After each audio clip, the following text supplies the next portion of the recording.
Kathy Augustine was very strong-willed. If you tried to get in her way, she would knock you down.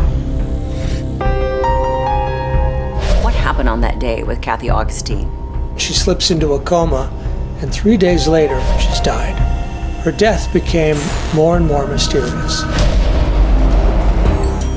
How was Kathy viewed by people? Kathy Augustine was a controversial figure in Nevada politics. She ended up getting impeached.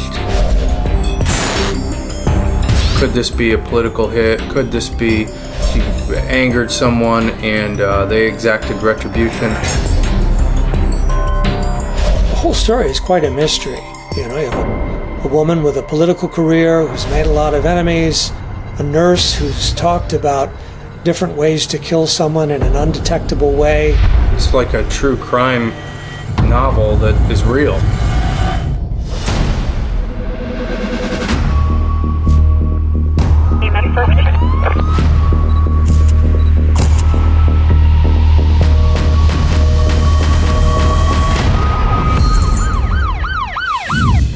Hi, I'm Nancy O'Dell.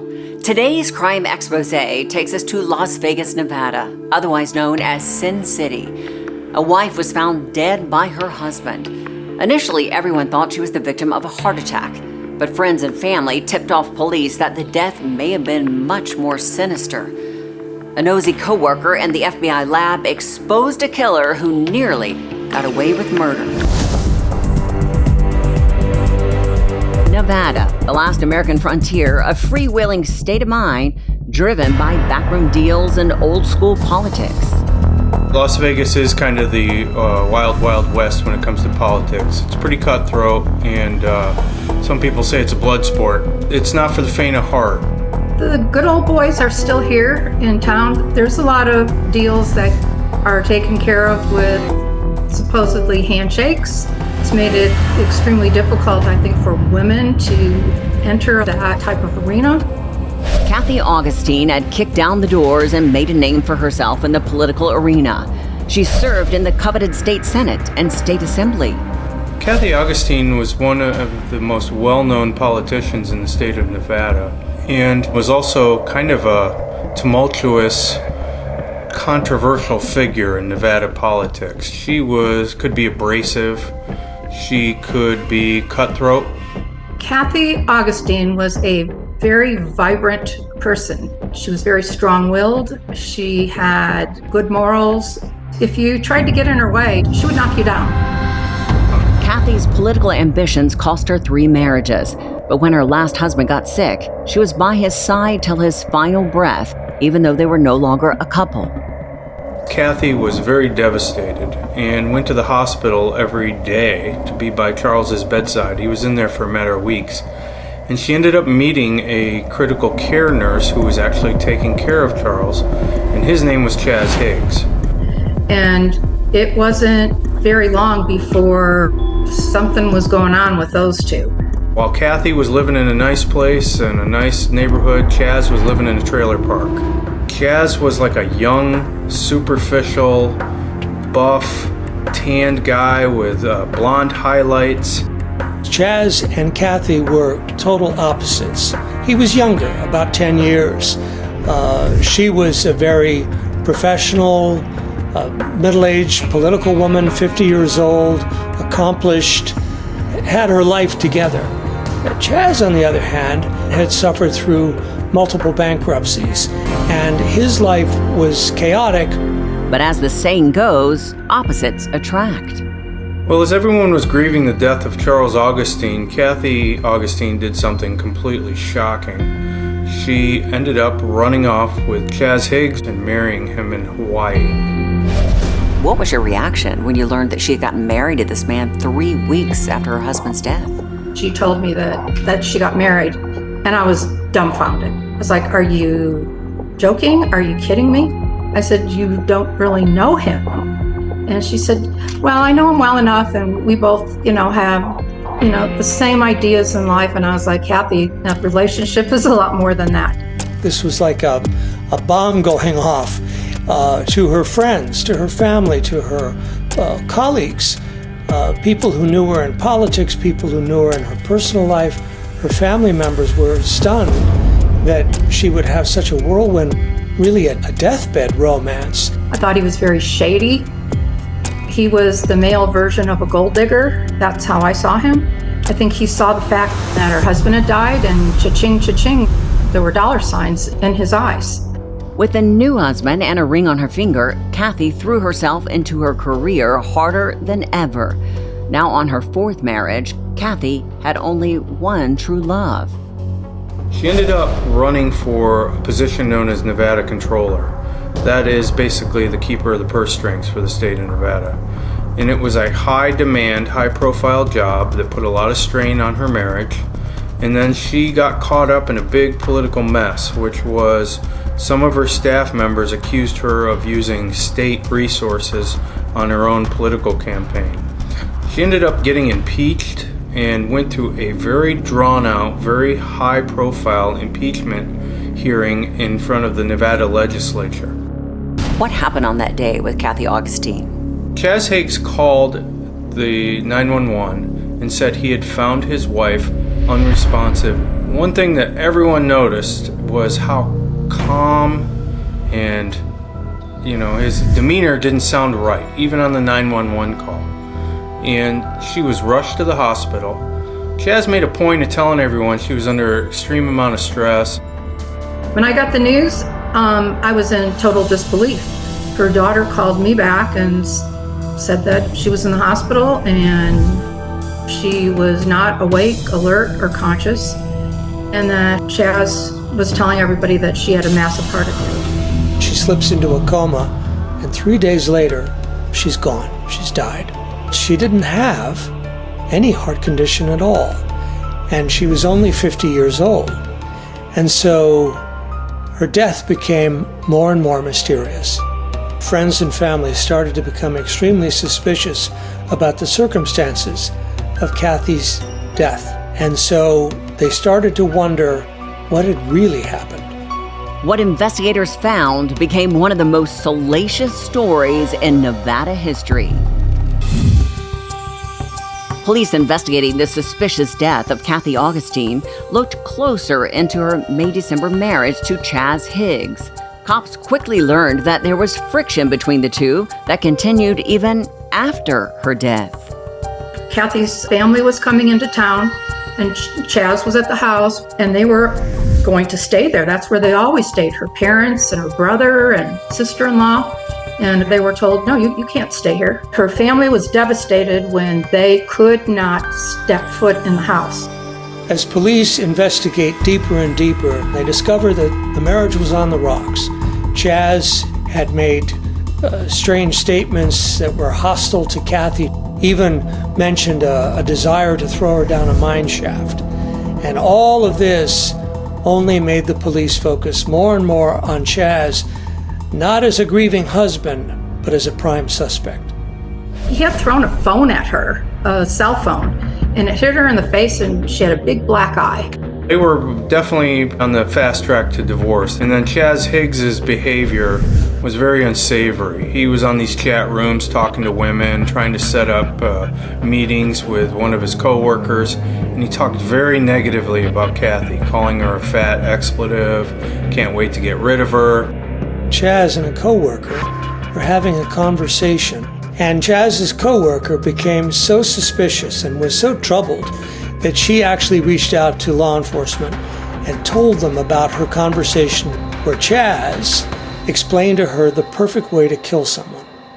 This was a nurse who worked with Chaz Higgs.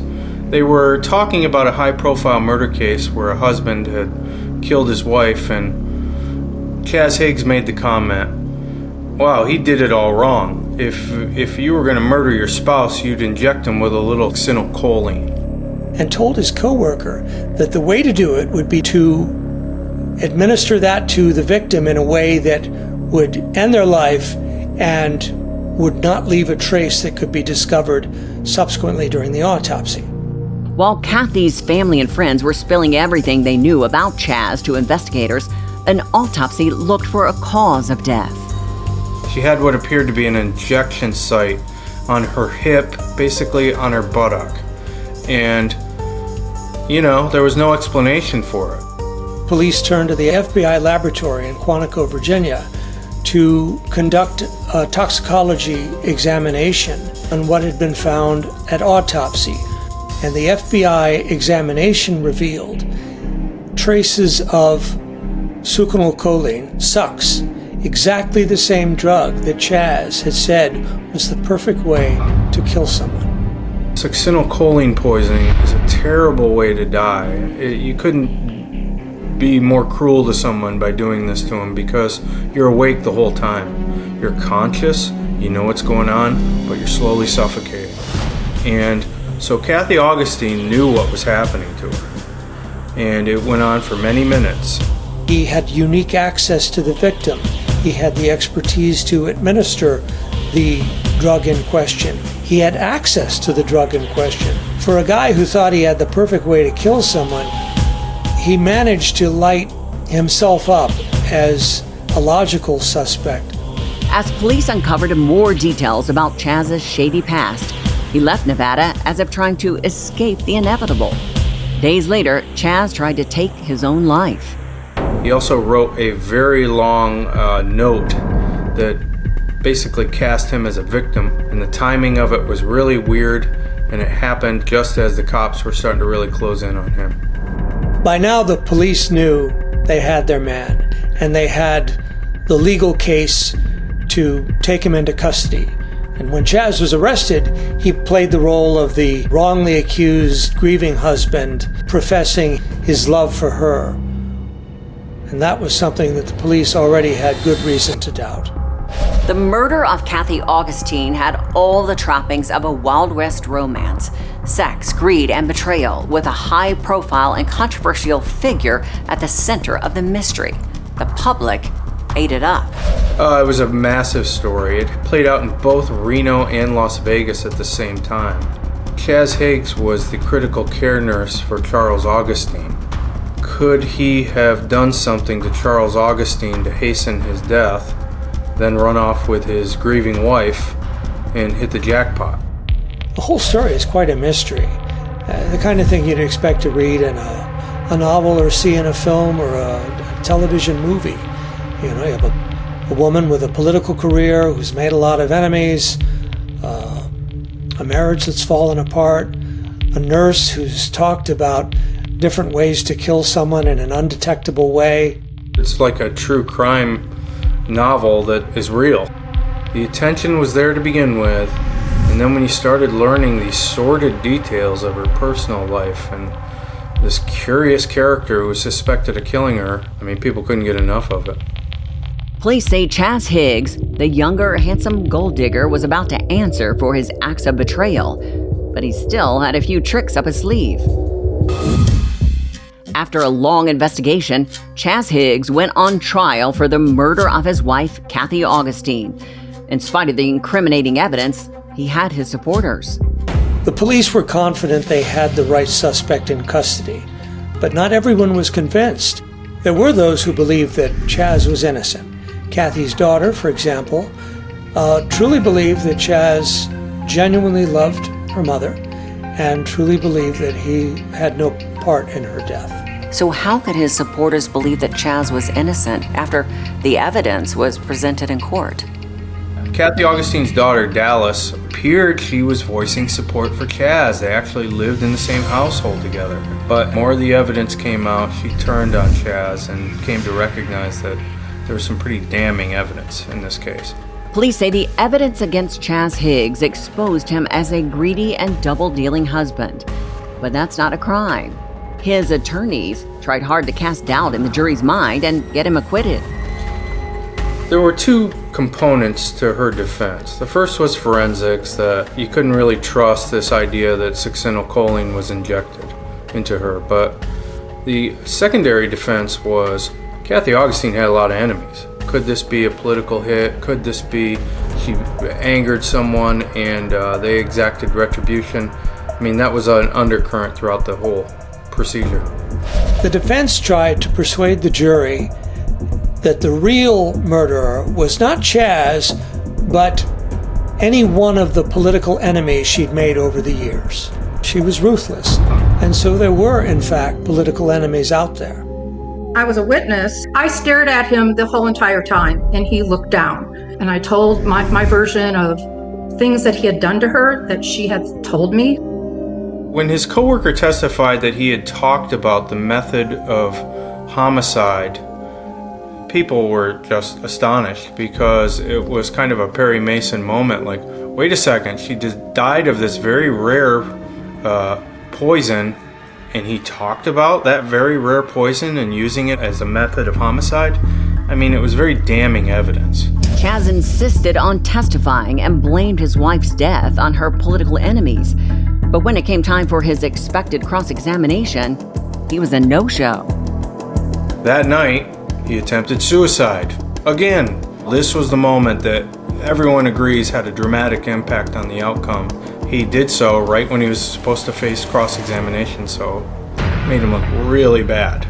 The horror of what Kathy Augustine endured in her final minutes was laid out in graphic detail, and what had begun as a case of circumstantial evidence was impossible to defend.